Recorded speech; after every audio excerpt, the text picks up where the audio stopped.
Disney, Ford, Hilton, Jordan. You maybe realize that those names of companies are also the names of people. Some people really manage to make a name for themselves in our world, don't they? So what about you? I'm guessing that you don't have any illusions of reaching a level of notoriety like that, and yet it's very natural for us to assume that if our lives are going to make a difference, at least a few people are going to remember our name. Today I want to talk to you about someone from the Bible who had managed to make a name for himself, but in a rather interesting way. His given name was Joseph, but we're told that the apostles had given him a nickname. They had nicknamed him Barnabas, which means son of encouragement. Today we'd probably say Mr. Encourager. Now, when we think of someone who is an encourager, we usually think of someone who picks other people up, but it can also refer to someone who speaks up for other people, someone who is an advocate. And on one occasion in particular, Barnabas proved himself to be worthy of that name.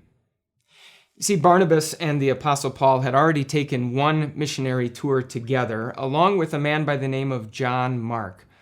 But on that first missionary tour, Jon Mark, for some reason, had deserted them. And so when it came time for Paul and Barnabas to take another missionary tour, Paul wanted nothing to do with Jon Mark. But Barnabas spoke up for him. Barnabas defended him. Barnabas served as his advocate. So here's what happened. Paul and Barnabas actually went their separate ways. The rest of the book of Acts is all about the Apostle Paul and the missionary travels that he took. Meanwhile, Barnabas and Jon Mark went off together, and even among the two of them, it was Jon Mark who became better known. We know Jon Mark from the book of the Bible that's named after him. We call it the Gospel according to Mark. So Paul and Mark end up in the Biblical Hall of Fame, and Barnabas, Mr. Encourager, he just sort of fades into the background.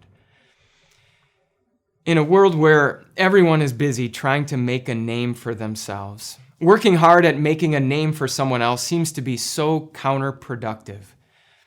Working to include someone who usually gets left out. Working to make sure that everyone on the team receives credit when the project is complete or the game is over. Working to defend someone who is being criticized. It's hard to see how God could use those small acts to have a big impact. But realize that whenever we serve as someone's advocate, we are doing the work that God himself loves to do. When Jesus described the work that the Holy Spirit was going to do, he called him an advocate. It's the Holy Spirit's job to speak to us about God. And when the Bible talks about the work that Jesus is doing right now up in heaven, it calls him our advocate.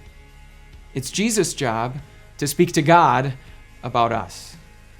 1 John says this, "If anybody does sin, we have an advocate with the Father, Jesus Christ, the righteous one." Speaking up for others is the business of God. It's what he loves to do.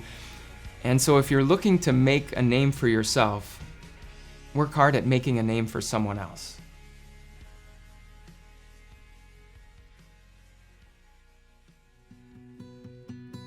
Hey, it's Amber L.B. Swenson. You might remember when my podcast Little Things was right here on Grace Talks, or maybe you've never heard of me.